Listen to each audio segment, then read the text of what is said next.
About 6 weeks ago, there was a coworker here at my job, a part-time guy he was funny, hard-working guy, just finished his master's degree last year. But unfortunately, he took his own life. I didn't know that he was having some troubles from within, and his mother, which kind of contracts here at my current job, was getting ready to take him to get some help this particular day.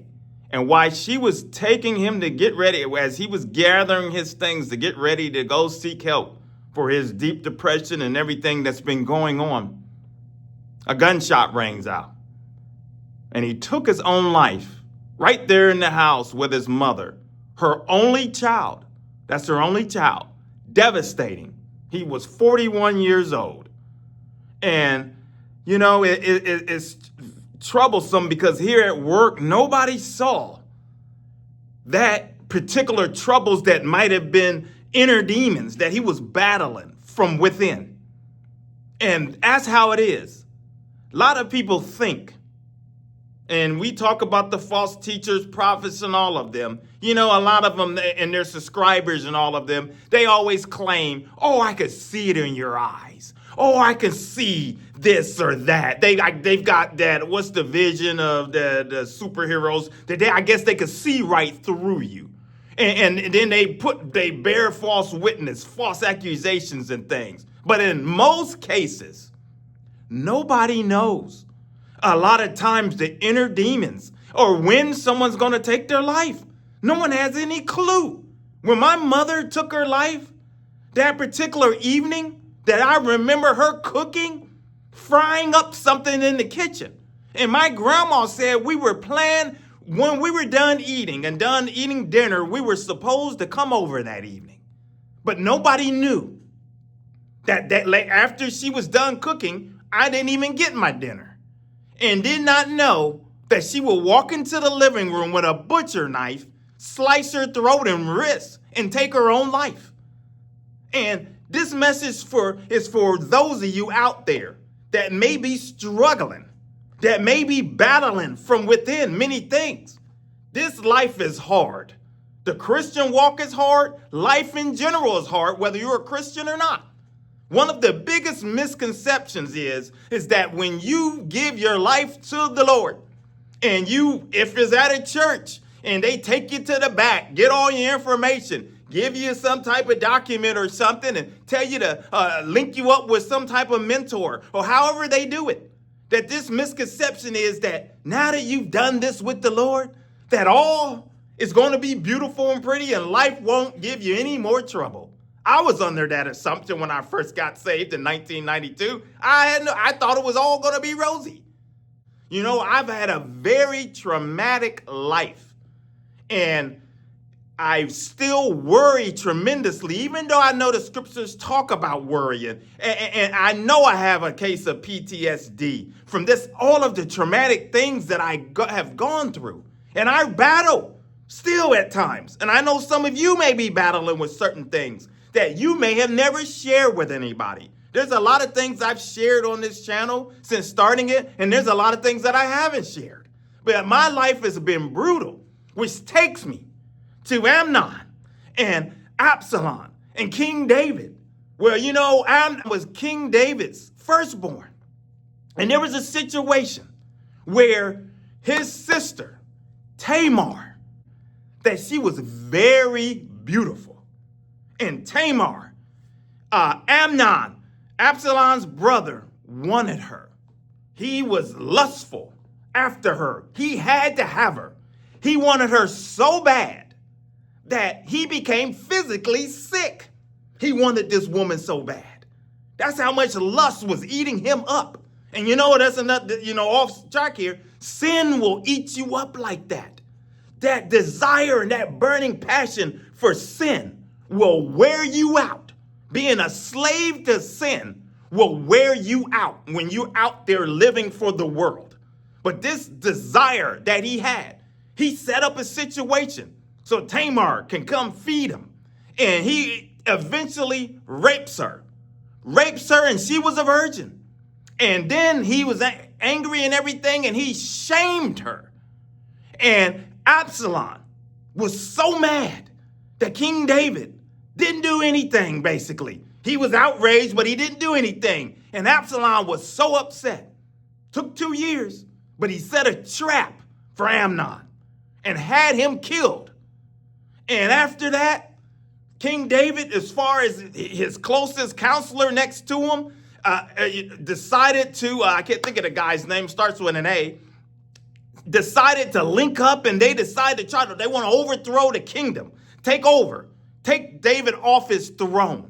And here's David, just the turmoil, family turmoil, life, everything is just beating him down.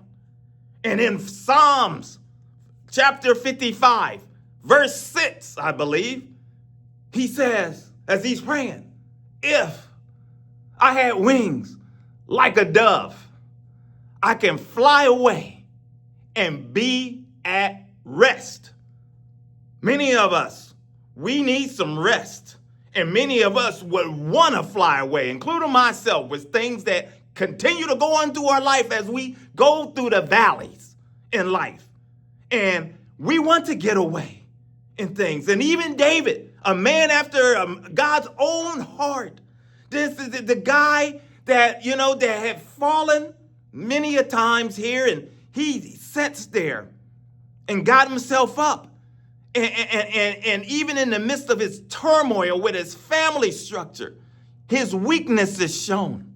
That he cries out to God as, talking about a dove. Don't you wish you could fly away from the trouble sometime? Don't you wish that you can get out of here? But we're told that trouble, count it a joy. And that's a tough verse there in James, where Jesus is telling the book of James is telling us that count it a joy when you go through trials and all of these troubles. And how can it be some type of joy? But we can't see the light at the end of the tunnel in a lot of cases.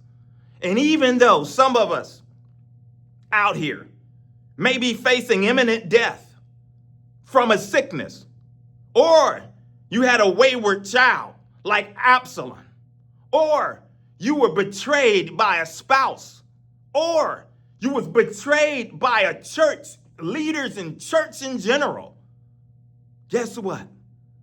There's light at the end of the tunnel, because though David cried out and wanted to fly away, and though everything is rumbling all around us, there's going to come a time when we check out of here. And that's the hope that I love my kids. I love life here on earth. I love the things, but it doesn't compare to what Jesus has, what he has for us up there, the place that he's prepared for us. It doesn't compare to that. And if you can just shift your mindset and know, I'm going to continue to try as much as possible to do God's will in my life, and try to hold on as much as I can. Martin Luther King, that night, as he's preaching, when he's there in Tennessee, he knew, that the death threats were all around him.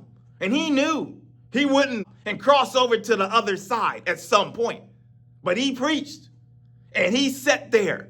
When that's what made his speech one of the most powerful speeches in history, when he told us, I may not get there.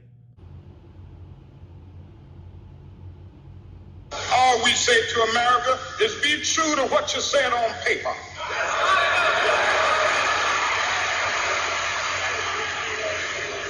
If I lived in China or even Russia or any totalitarian country, maybe I could understand some of these illegal injunctions.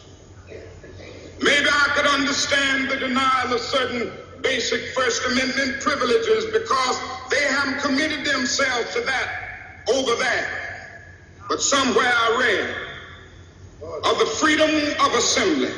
Somewhere I read of the freedom of speech. Somewhere I read of the freedom of press. Somewhere I read that the greatness of America is the right to protest far right.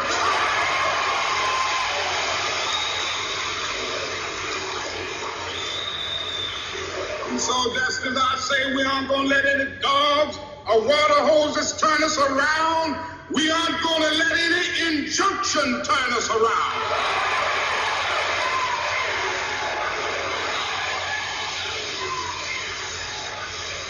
Well, I don't know what will happen now. We've got some difficult days ahead.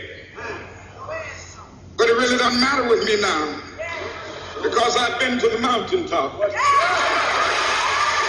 don't mind. Like anybody, I would like to live a long life. Longevity has its place.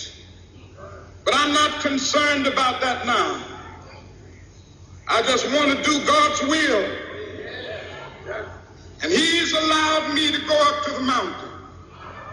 And I've looked over and I've seen the promised land. I may not get there with you, but I want you to know tonight that we as a people will get to the promised land.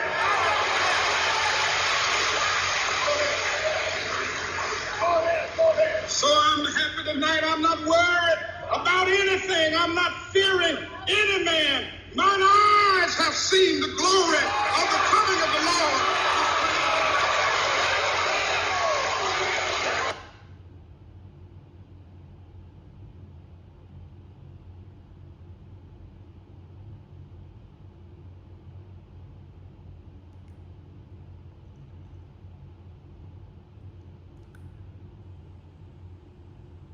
This is a CBS News special report.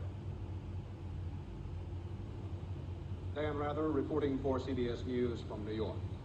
The Reverend Martin Luther King Jr. was shot to death by an assassin late today as he stood on a balcony in Memphis, Tennessee.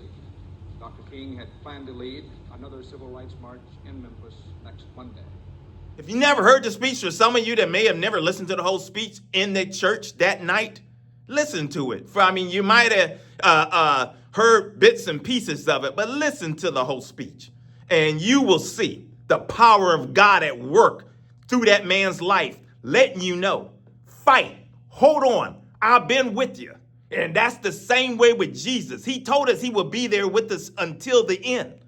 He's going to be with us until the end. And though all hell may break loose for us, though trouble may continue to come, but trouble don't last always, because there's going to come a time when we check out of this place and we're going to leave and we're going to get to see the glory of the Lord. We're going to get to stand before him. And though that sickness and we have a new body and we don't have to worry about all of the things, and I won't have to worry no more. I won't have to be concerned. You won't have to be concerned about is that child you're gonna get a late night phone call because your child is out there acting a fool and you're wondering, are they gonna make it home? You're not gonna have to be worrying about money and all of the things that are eating us up as people here on this earth.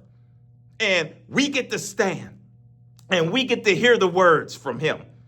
And the words that he's proud and the crowns and that he just continues to, can you imagine? I get excited thinking about it because that's what we want. That's the end result. And unfortunately, there's going to be a lot of people. They thought that this was a game. They thought life was phony. That the Christian, that the walk, that the belief in the Lord is phony and things. But you know what? I tell people, you know what? If we're wrong, as far as believing in the Lord and his death and resurrection, the burial and resurrection of Jesus Christ, if we're wrong, guess what? Nothing's going to happen.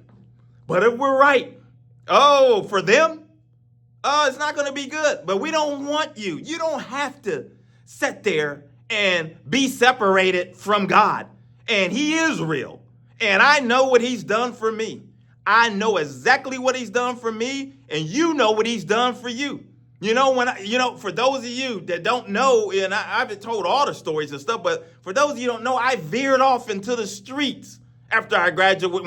Once I went to California and got out of college and got sidetracked and started hanging with hardcore people. I don't look like it, but I was out there. People will tell you. It's funny. One of my friends that I met years ago here that I didn't know from when I was in the streets, he ran into somebody at his current job where he's at, and my name somehow comes up, and the guy knew where I was, and he said, man, Maurice was something else back in the day. He was a terror. and my friend, because my friend never believed me, he said, man, I believe you. I believe you, man. He was talking about you. I hung around some ruthless people. I did some things that I'm not proud of and things. And the Lord, I know that hatred and bitterness and the things where I would want to have somebody, a lot of times I didn't personally do it. I didn't have a problem. I had the kind of people, they would do it, or I could pay somebody to do things. I did a lot of things that I won't even discuss here that's bad. But one thing I know, I'm forgiven, because when I decided, just like Paul, previous Saul, as he was on his way to go and rode to Damascus to go kill some Christians, I had my moment. And finally, he turned me around, put a fire inside of me to tell people and to warn people. And no, I didn't start a ministry because of the pandemic and this is a way to scam people. I've been doing this thing for a long time, since 1994, 1995. My messages have been the same, speaking out, warning, warning, warning, evangelism. That's what I've been doing. And it's all in love. I may come across for some of you out there, it may seem like I don't know, above some of people. Oh, you're above, you're angry. No, I have just a passion, because I don't want to see people lost and destroyed. And unfortunately, there's a lot of people being destroyed by the social media, the YouTube. These people that have risen up, that idolize the kingdom of this world, that idolize politicians, that idolize all the other things except Jesus. He's not, they talk about him, but he's not at the top in their lives. He's not the top, because it takes a seasoned believer is able to see through their shams. A seasoned believer is able to see that they're frauds and that they're lying and that they're taking advantage of itching ears. They're able to see that. And there's ministries out there that are calling it out. I'm just one of the ones crying in the wilderness along with many others. And we'll continue to call it out. We'll continue to take on issues the church run away from. We'll continue to tackle the tactics of Satan and punch him right in between the chops. Evangelism for God is the channel. My name is Maurice Braxton. Until the next video, my friends, take care. God bless.